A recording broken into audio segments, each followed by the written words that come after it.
So we're interviewing Justin today for David Sarita, Lightstream Technologies, and we're very, very honored to have you with us, Justin. Thank you so much for being here. My sincere pleasure and honor to be here with you today as well. Thank you. And so, well, I do my interviews a little differently in that I like to do them chronologically. So can we go back to the beginning of maybe your life, where you grew up, and a little bit of where you were and who you were as a child? Well, thank you. I would be happy to. Originally from North Carolina, Right. and my father was stationed in the military. Had some of my big tumbles and first out-of-body experience at 3 when Wow. I fell off the brick barbecue Right. and flipped my head, and then I was seeing all the things I was and was able to express that many years later to my mother. We then moved to Southern California, where I grew up in south of Los Angeles, which was a wonderful time to be there. It was open fields and orange groves that it hadn't become quite the condo nation it is now. Right.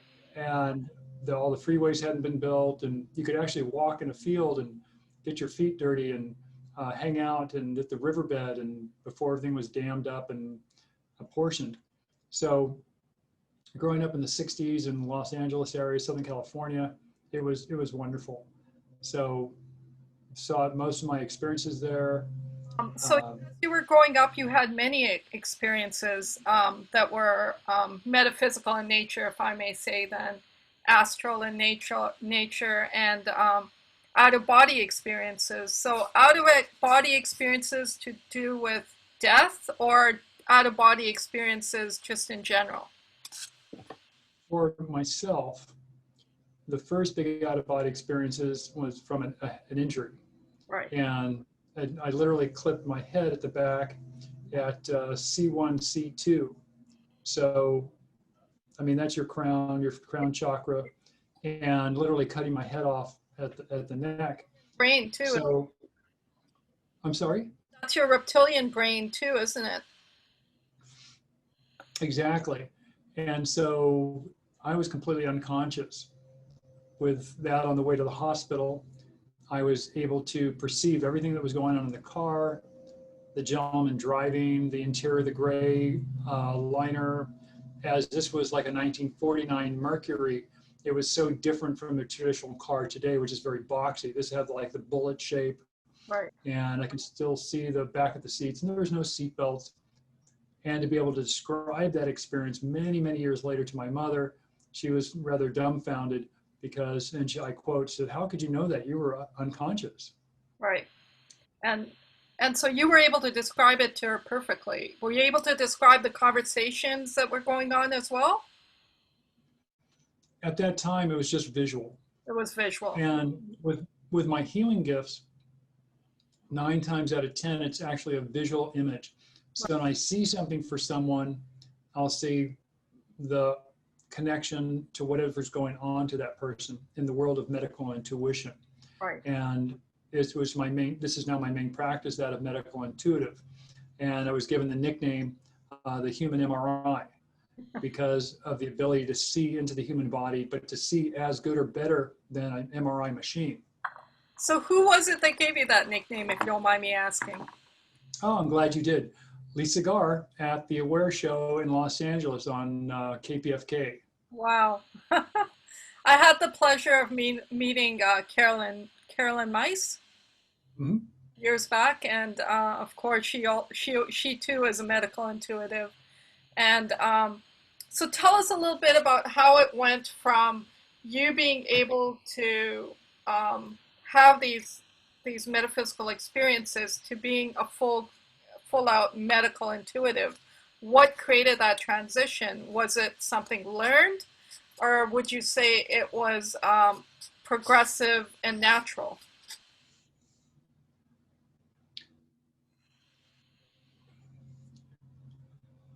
or both? No, I'm trying to put the timeline in my head because there's all these I mean, little pearls on the path that were put in front of me. When I was 8 years old, our let's see, den mother for the Cub Scouts, God bless Mrs. Himmelhaber wherever she is. that the front door of the house opened up, and she walked up to the door and she said, well, if you're with the light, come on in. If you're not, you have to leave. And I was like, wow, an adult is talking to something invisible. Right. And it was just the consciousness that went with that was just mind blowing. Right. And that just stuck with me all through high school, and the possibilities. When I was 20 and I saw Star Wars for the first time, Mm-hmm. that entire consciousness of like the entire universe, the Force. I had been dating a gal at that time who was very devout Christian, Right. but the Bible itself never really caught my eye or attention. However, the consciousness of the Christ, the concept of the whole universe connected, that force Right. that flowed through us and with us was all in front row center. It's like, wow, this makes so much sense. And So, I be single.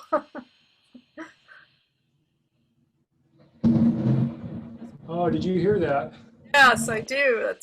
That was a major thunderclap just a bit down the road. So again, if I lose you, we can redo this another day, but hopefully the powers that be will allow this to continue.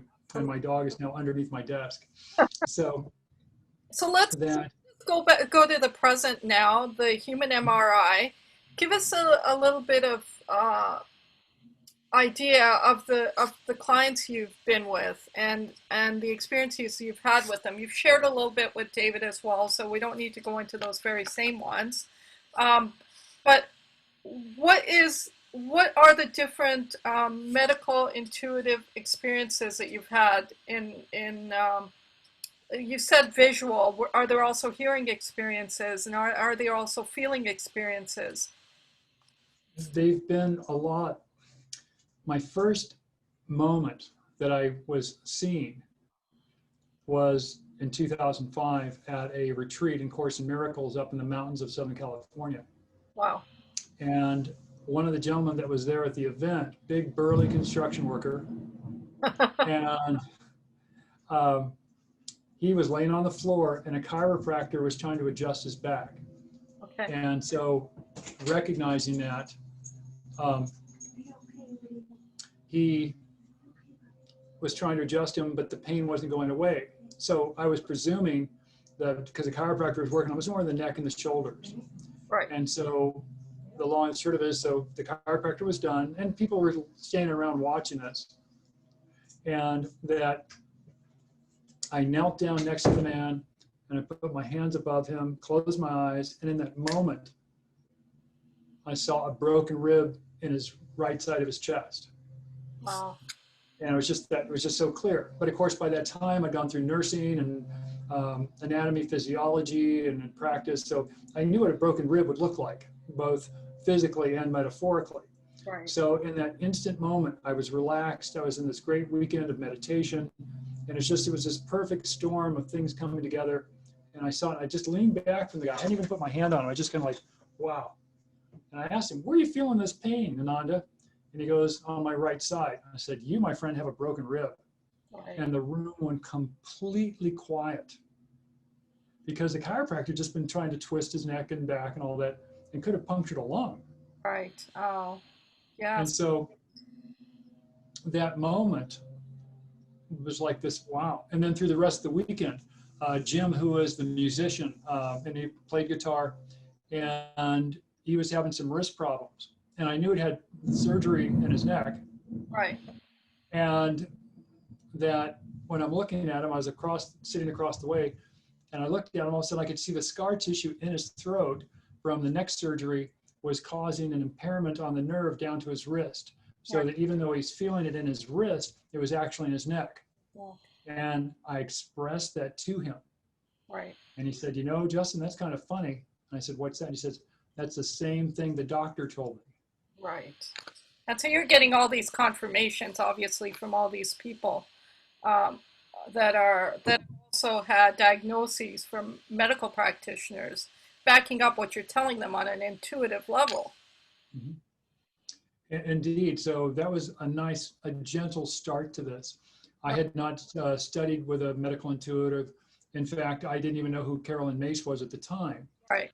So things kind of happened. So I told this story to a good friend of mine, Right. and her name is Nancy, and she was one of the most brilliant women I know in the world. And so I was describing this to her, and she said, I've been kind of waiting for you to bring that ability out. And I go, really? She says, yeah, I've always knew you could do this, and which I thought was kind of funny. Yes. And she does this very interesting form of massage where she'll work on one part of the body, maybe that big, for hours. Wow. And she had some great success of getting function in arms and moving and people with paralysis. Yeah. So I told her the story of seeing the broken bone and what happened. And a week or two later, so that was Easter Sunday of 2005. So it was kind of like death and resurrection. And so this is now 1st of May. And she calls me at work when in the place I'm working, it's a wood shop and machine shop, and I'm covered in sawdust. And I answer the phone. I go, what's up, Nancy? And she says, oh, I've got this client here on the table. Can you tell me about her? Right. Okay. So close my eyes. There's noise going in the background, machinery and all this stuff. And I closed my eyes and said, well, she looks to be about 55 years old. She's probably about 40 pounds overweight, red hair, freckles, and looks like she's having a pancreatic issue. She's got a virus she needs to deal with. Also looks like it's like a latent hepatitis issue that had been just under the radar. All right, gotta go. Hung up the phone and went back to work. So another week or two goes by and she calls me up at work and says, Justin, I need this. Can you check out this client? And this is what's going on. And this is what's happening. I'm not even in the same room, she's 50 miles away. And I say, okay, gotta go. Hung up the phone, going back to my day job. Yeah. And so this went on 2 or 3, 4 times. And on the 4th or so time, she calls me up at work. And it was right in the middle of a big rush. And, the students are trying to get things done. So I'm like really going crazy. And I said, Nancy, what is it? And she said, please just, let me know what's going on here. And it's like, okay, so I shared with what the woman was dealing with, and old neck injury was causing similar issues. Got to go. Hung up the phone. And 10 minutes later, she called me again. I go, what? And of course, I was like, it was not the best time to reach out to me. And she said, my client would like to send you a thank you. Right. And I said, oh, really? Okay, appreciate it. And she said, how much would you like? And it's like, what are you saying? And my Nancy was saying her client wanted to send me a check in the mail for giving all this information. Right. And I said, I named a number and okay, good luck, and closed. And a few days later, this check shows up in the mail. Right. And so through this, it was just the baby steps of the universe trying to get my attention. Yeah. So I entered into this practice very reluctantly. Yeah. Very reluctant. I didn't like jump onto this and put up Facebook pages and all that. Yeah. So slowly over the next 7 years, my ability kept increasing, and I would do this, and it was like a part-time thing for me. Yeah. So the funny part of the story is, in 2009, I get interviewed on a program like this, and out in Los Angeles. And I think it's on YouTube under Justin Elledge, Wounded Healer. And I did it for a lark. I did it for fun. Right. Of course. And so I went back to my day job.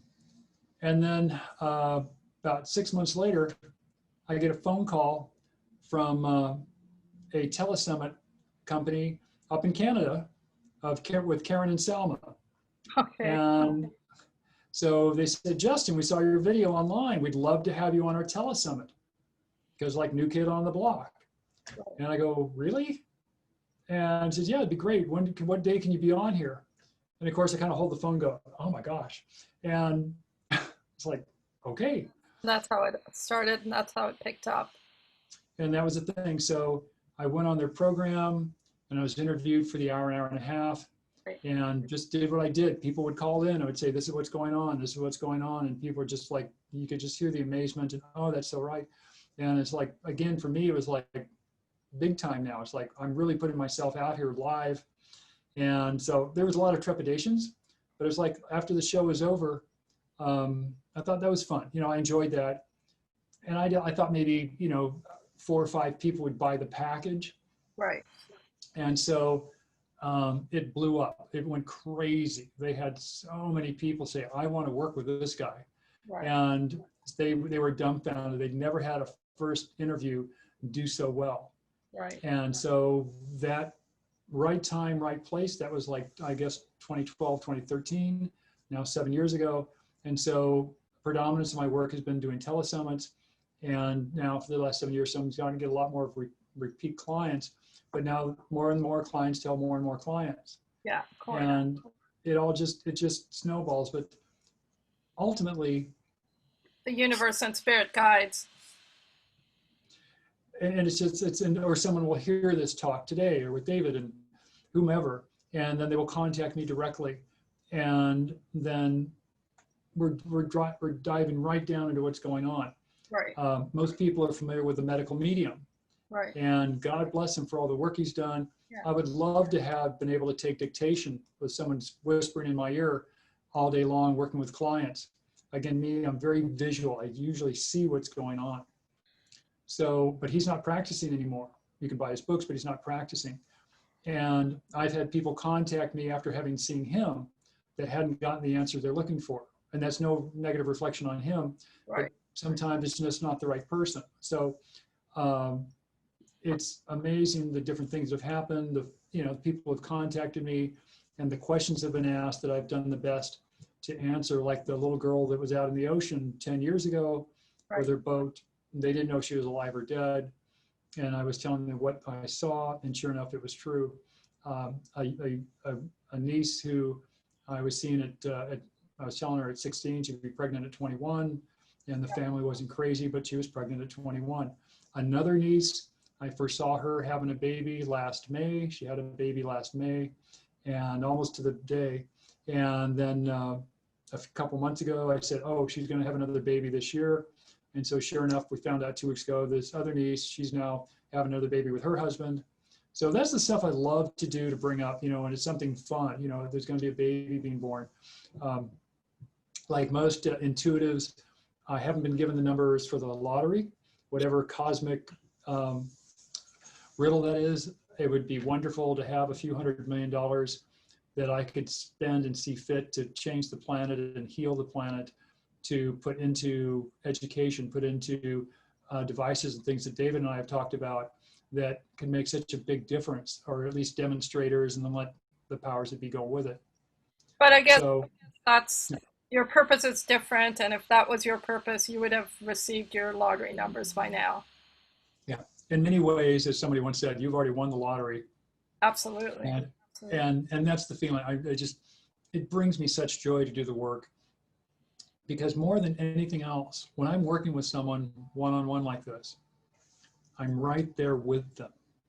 They're getting butterflies in their stomach. I'm getting butterflies in their stomach. They're feeling aches and pains. I'm feeling aches and pains. So as the practice has evolved, I've also become very empathetic. In one way, I can really physically understand what they're going through, because I'm experiencing the same pains, the same emotions, but I'm also keeping my focus. It's in a sense, it's kind of like being on stage with someone and doing your cast and your character, and they're doing what they are, and the play is the thing, to quote Shakespeare. Right. And so as we're doing this wonderful dance and getting down to the core of what's really going on, that's when all the beauty and the majesty come into play. So you're a meditator, and from the attire you're wearing, Buddhist in nature. Can you talk a little bit about this meditative practice and this healing practice, and maybe even you can use me as an example if you choose to? I would love to. In this practice, most people are familiar with Zen Buddhism. Right. And Zen Buddhism is a form of literally becoming one with the universe, with the idea of becoming so clear and so calm that one becomes no different from a flower or a stone or a tree or the cosmos at that still point. And it's been said, if you can achieve that even for a second, the entire universe will open up for you. Right. So for myself, in this practice, this particular Buddhist practice, is not about simply becoming quiet. It's actually about being very active. It's about healing myself. It's about healing others. It's about healing the water we drink, the air we breathe, the food on a plate, so Right. that it's not toxic. So in this sect, if you will, of Buddhism is called Homni Buddhism, again, which translates as lightning dharma, to teach quickly, to learn quickly, to achieve the goal quickly. Right. Master Yu was a individual industrialist who was alive working in China. And he had a Buddhist monk come into his factory and said, "Are you ready to wake up?" And then Master Yu kind of came out of his state and he said, "By gosh, yes," and got up and walked out of the factory with this master who was there. This other Buddhist master teacher was to wake him up. Right. So after he left the factory, he started fasting. He just, it all downloaded. But he was like 35 to 40 years old. So it didn't happen when he was like 5, like the Dalai Lama. Right. Different set of circumstances. So once he mastered all of these practices to heal others, to heal the air, there's practices of putting out fires. There's practices of, stopping torrential rains or bringing the rain in.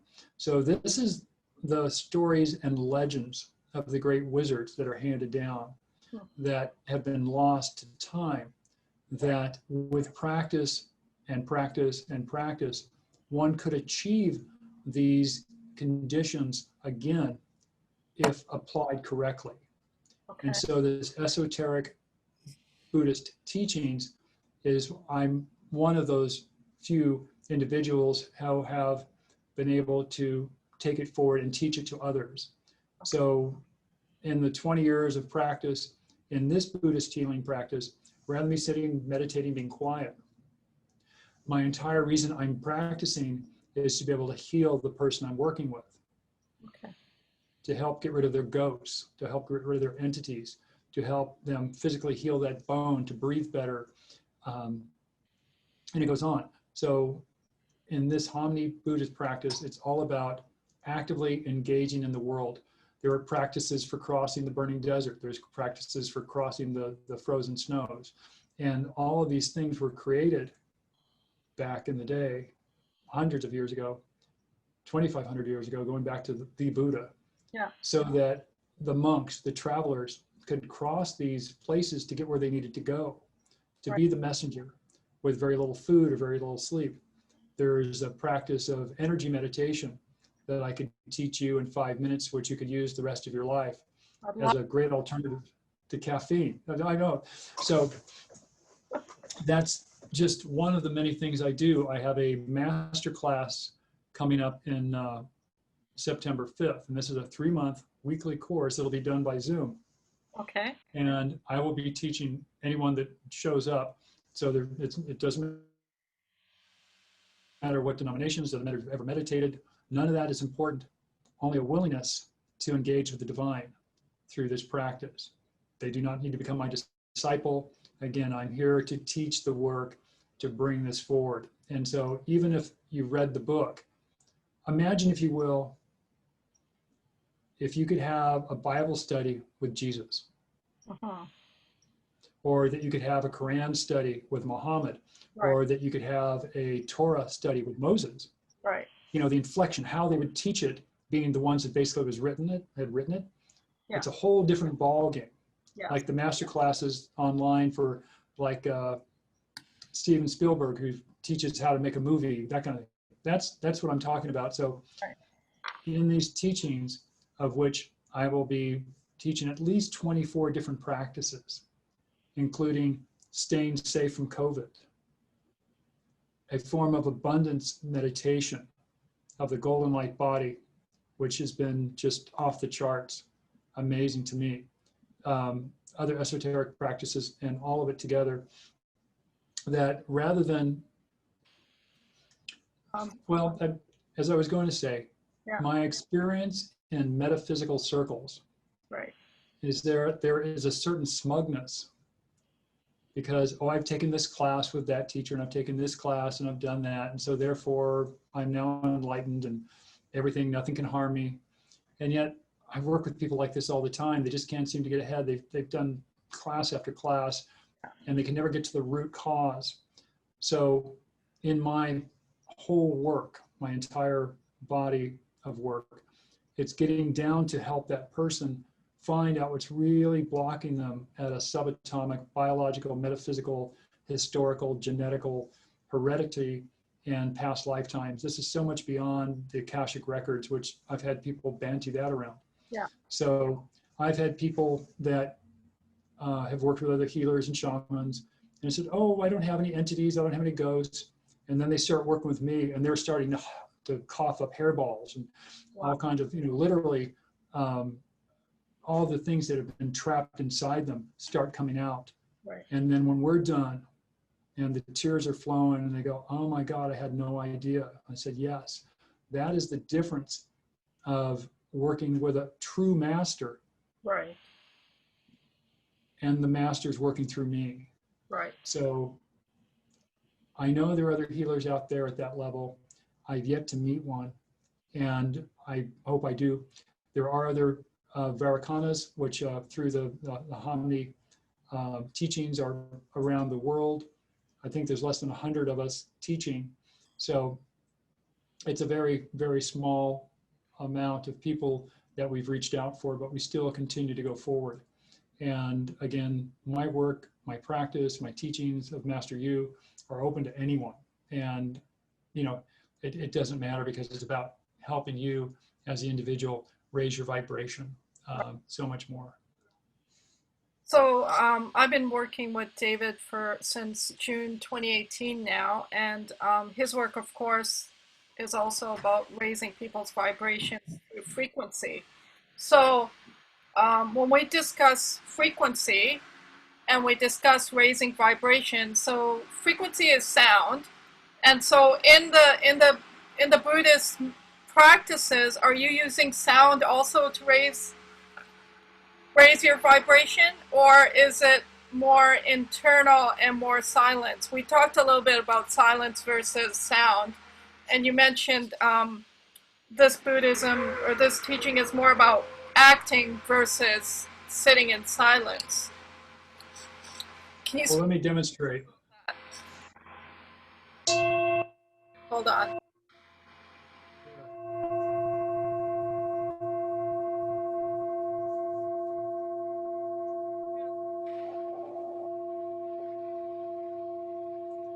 Can you hear me now? I can. Okay. Do you need to close the door or something? It sounds almost like a vacuum cleaner. Hold on 1 second while the sound ends. Okay. The sound wanted to chime in too, I guess. I think it's David's water system. Oh, that's funny. Well, you got your confirmation that vibration is sound. That's right. The universe has a wonderful sense of humor. It sure does.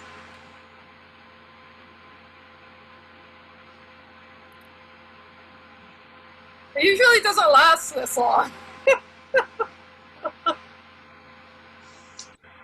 So many strange things have happened along the path that it never ceases to amaze me. And some can be mundane and some can be amazing, but it's never dull. No, it's never dull. So carry on, just continue, and we'll work through the sound. Okay.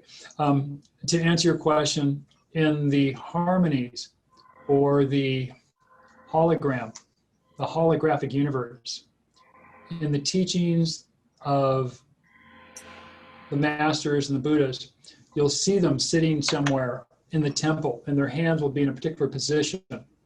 And as whether praying or whatever, this is a mudra. And so the mudra, whatever is being held, and you can see the statues or they're sitting, they've got their hand up. What this is a way of connecting the physical body to the divine. And so the second part of the esoteric practice is a mantra. Most people are familiar with Om Mani Padme Hum. A variation on this is Om Mani Padme Hum. So when holding a mudra and then getting that mantra going is two parts of the triad. And the third part is the visualization. So like a vehicle, like a car, you need a motor, you need wheels, and you need gas. Plus you got to turn the ignition on. But once all are engaged together, then you have motion. 99% of the people that meditate or visualize are only using one of the three. I see myself having the new house. I see myself having a new relationship. I see myself yada, yada, yada, whatever that visualization is. But that's just the motor spinning.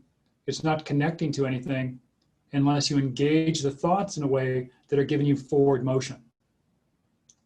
So, for example, one of the meditations I teach is energy meditation, which is a practice to raise one's energy when you're really tired. I mean, like you're completely out. You didn't sleep well last night. You've still got to run that marathon. You're at the 25th mile, and you need to take that break and bring that energy up. And so the mantra for that is Ah Dawa Ha Bala. So it's a very simple mantra, but you need to repeat that over and over and over. And then the visualization that comes with that is imagining the body vibrating. And as part of that vibration, the mental image of creating the vibration, sensing it, feeling it, tasting it, and keeping the mantra repeating over and over and over is what engages the universe to create that hologram of power, of profession, of dynamic healing. Without it, very, very few people have ever actually mastered it. And so to all the esoteric practitioners around the world, to those that understand what I'm saying, and other religions and other practices, whether it's the Kabbalah or whatever religion, they all have some aspect of that that is when things really happen. When we think of the Bible, we think of Christianity, it was originally written up in Latin, but if we go back far enough, it's the Aramaic. So I encourage anyone watching this, go to YouTube and listen to the Lord's Prayer in Aramaic. It is mind-blowing, the vibration, because you're hearing it as it would have been spoken at the time of Christ. Right, so it's in the original language and it's resonating in your being as the original revelation then. Exactly. Again, much like if Christ was teaching a Bible class or the Torah was being taught by Moses. Yeah. So it's that much higher vibration. And yes, I do use sounds in my practice because it's about engaging and shifting the different senses, Right. but also to break things up. There's gongs, there's bells. In traditional Buddhism, you'll see them chanting in the long horns, and they get into like a bass tone because they've chanted this particular chant, whatever it is, thousands and thousands of times. And it's about dropping into that body, dropping into that center. So not only are you saying the words, but you're projecting that vibration, right, literally right through their lungs, through their chest. Right.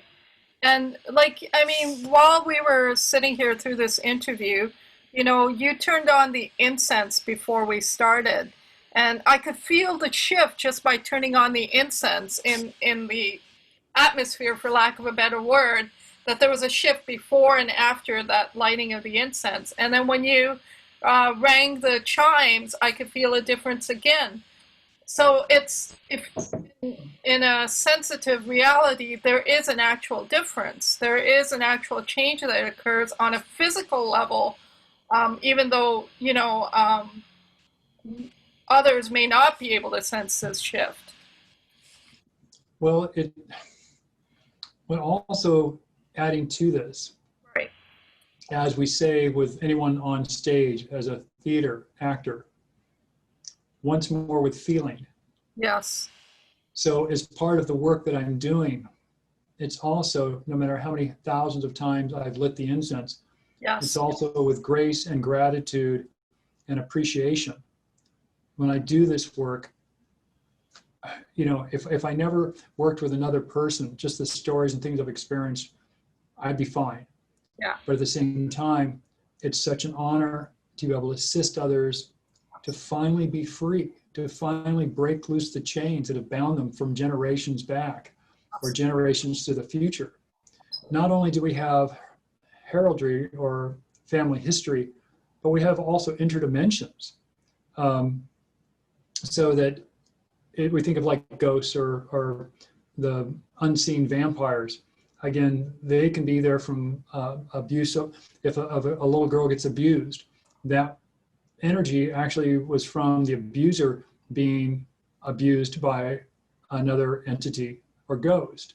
Right. And so then that breaks off and it splinters and it festers. And it's that pain that's generated in that young woman that grows up to adulthood, the pain, the suffering that they're experiencing is what feeds the ghost. Right.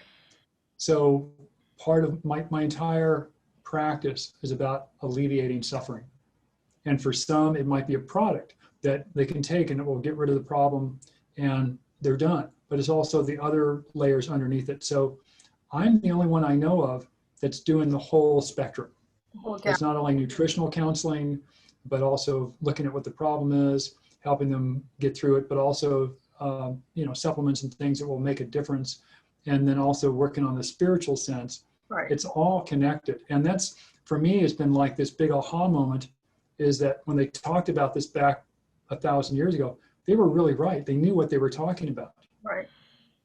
I remember when I got a lesson from a medical intuitive on how to read energy and how to read the body. He basically started with teaching me with the finger and putting my finger into an energy space and experiencing the different feelings that I feel. And that really started the journey for me into experiencing energy and the different feelings of it. Even though I couldn't differentiate really, you know, I could feel a difference. And that feeling was what guided me into the greater experience. And so, so feeling does play an important part in this journey then. Well, just take a moment. Okay. And just think about some point in your lifetime. It could have been something monumental or something trivial. But when was the last time somebody told you something that wasn't true? It might have been a white lie. It might have been an outright bald-faced lie. Right. When was the one time somebody just whatever that place was, and just as you recognize that circumstances, now I ask you to take a moment. Take a breath in and release. And where do you feel the energy residue of that negative experience? Do you feel it above you, below you, in a part of your body, outside of you, in your shoulder? Where do you feel it the strongest? I feel it in my body, in my hip. So take it in your hip. Wonderful. So now taking a moment, recognizing that energy in your hip. Does that energy have a color, a flavor, a scent, a darkness, a lightness, a happiness, a sadness? What's the nature of that feeling, that energy? Like a freaking feeling. A freaking feeling. Okay, that's good. So now recognizing this freaking feeling, taking a moment with it, I ask you now in this sacred space, I ask you to open up to all the great saints and masters and the Buddhas, the Bodhisattvas, the Bodhicittas, and now with love and light and deep gratitude for all the light, and breathe it into the hip, breathe it into that feeling, breathe it in, breathe it in, breathe it in, and release.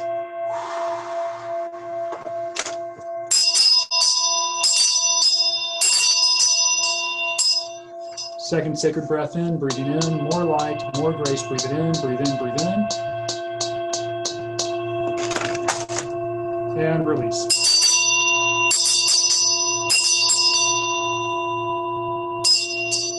Third breath in, third sacred breath in.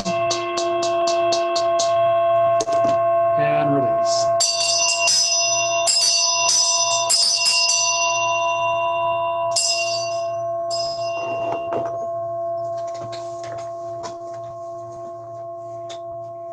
And breathe.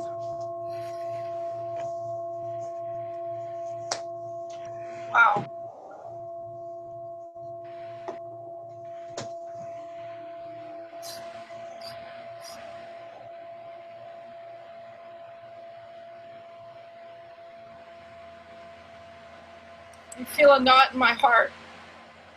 Okay, then we're going to dive in as well. Okay, so just take a moment. And in that energy of that knot, what is the sense of that knot? Is it happy? Is it sad? Is it sharp? What is the feeling that goes with that knot, whatever it is? Tightness. Tightness. And so in that tightness, in that knot of your heart, is it a part of you? Is it something not a part of you? Is it from another dimension? Is it from the future, the past? Where is the sense of that knot coming from, whatever it is?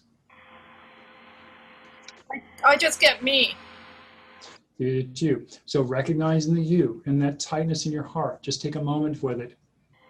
Again, just allow it to unfold. And so in that energy of the knot, I ask you as before, with love and light and grace, and breathe into it, breathe in the light of the masters, breathe in, breathe in, breathe in. And release.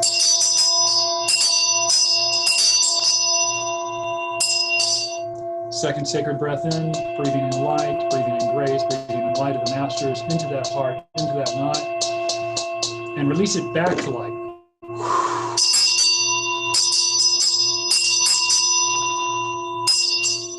Third sacred breath in, breathing in through bone, breathing in through mind, breathing through spirit, breathing through all of your energy fields, into that knot, into the tightness, and release it back to light.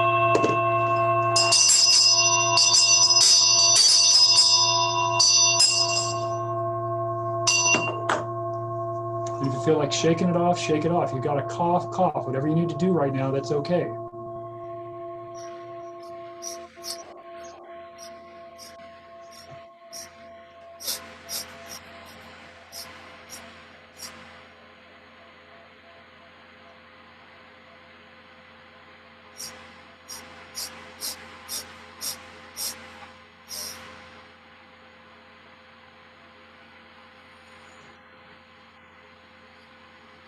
Feels lighter.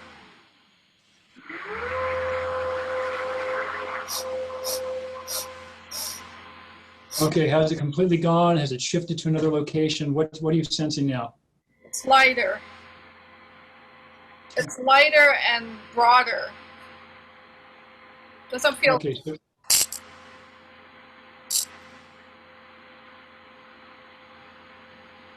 feels like it has a heartbeat of its own. okay, well, just take a moment, recognizing that heartbeat of its own. Again, in that heartbeat, does it feel like something foreign? Is it a part of you? Is it something new? Is it something different? Is it happy? Is it sad? Is it angry? What is the sense of that heartbeat, whatever it is? Frustrated, angry. Frustrated and angry. So again, recognizing this vibration, this emotion of frustrated and angry. And where do you sense that the strongest, wherever that may be? It's just below it. Just below it. So again, as before, I ask you to recognize it fully for all that it is and also all that it's not. And drink in the light of the masters and breathe it into it, breathe it in, breathe it in, breathe it in. And release.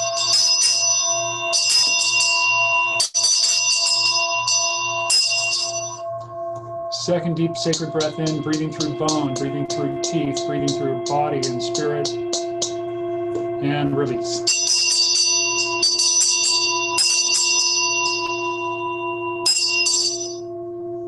And third breath in, third breath in. And release.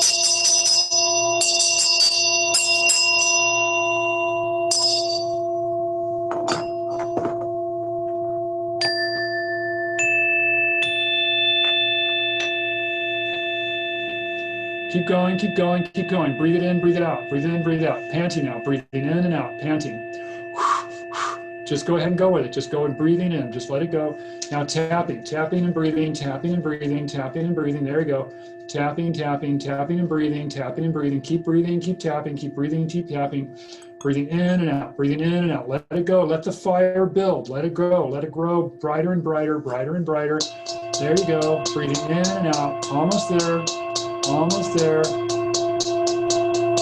Okay, now deep breath in, breathe in, hands on heart, breathe in, and release. Second deep breath in, hands on heart, pressing on heart. Breathe in, press, press, breathe in, press, breathe in, press, and release. And third breath in, hands on heart, pressing, pressing, find the balance, and release.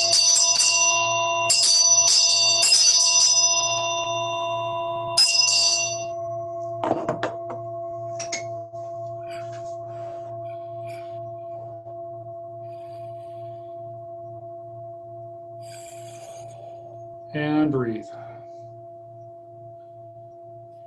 Wow, that was powerful. Well, just stay with it for a moment. Just be there with it. Allow it. Just let the flow to flow, the energy to grow. And please do give yourself a big hug. Just give yourself a big hug. There you go. Just be with you, acknowledging you, the willingness, the courage to be here, to be in this body, to take this journey. There you go. Recognizing your heart beating, your sinews, your muscles, your bones. All that is you, every hair on your head, the essence of being a woman, of being a child, of being a wisdom keeper, being a healer, all of it. The divine masculine, the divine feminine. And just take a breath in, recognizing all of it, and then release.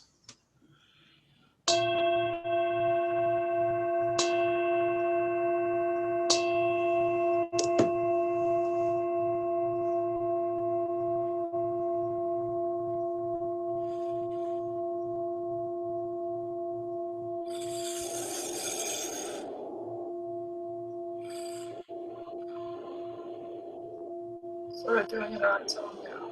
That's okay. This is what I do. This is my day job. So as you're doing this, as you're breathing, as you're feeling, as you're experiencing all of the sensations, is there one thing coming to you, a sound, a feeling? Yes, go ahead, stretch out, move your hands out, open up that heart, there you go. Now as you do it, breathe in the light, breathe it into yourself, opening up the heart space, freeing all the dust, all the debris, there you go, there you go. You feel like scream, scream. You feel like coughing, cough. You need to dance around, whatever you need to do it right now. There you go, there you go.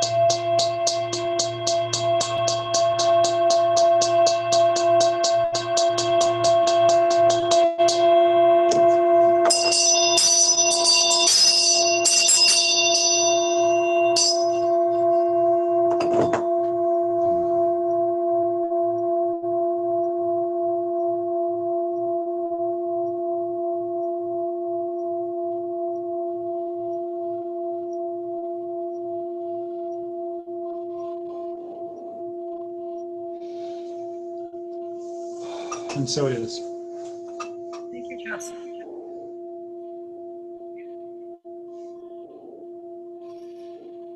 Thank you, Justin. You're very welcome. That was very beautiful. Thank you. You're amazing. God lives within you. You're amazing. Thank you. Thank you. What you just experienced is only the tip of the iceberg of that process called soul convergence. Because everything that happens, one thought, it's a cascade.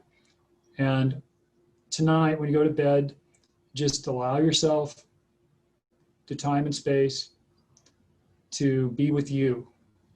Again, though very simple, but also very profound. Yeah. And this was just one area that we dealt with today. Just again, that of someone being untrue to you.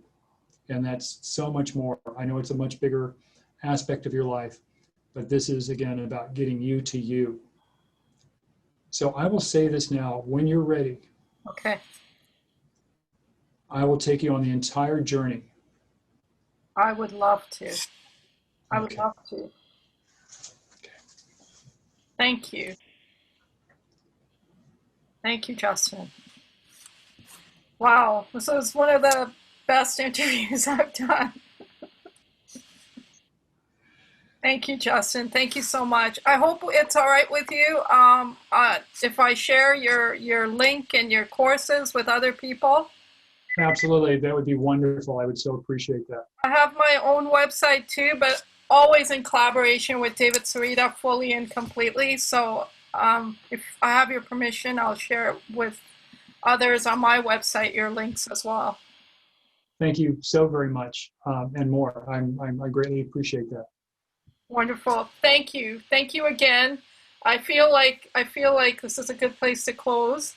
But I'd love to do this again, and I'd really like to take you up on your offer. Yes to both. Thank you. So go visit my calendar on my website at thehumanmri.com and find an open day. I'm Eastern time, so again, just find one of the days that are open, and we can do the same thing. We'll deep dive Okay. and find out to the extent of where your heart and soul come together. Thank you. Thank you, Justin. I love you. Thank you. As well. Love to you as well, Charles. Thank you.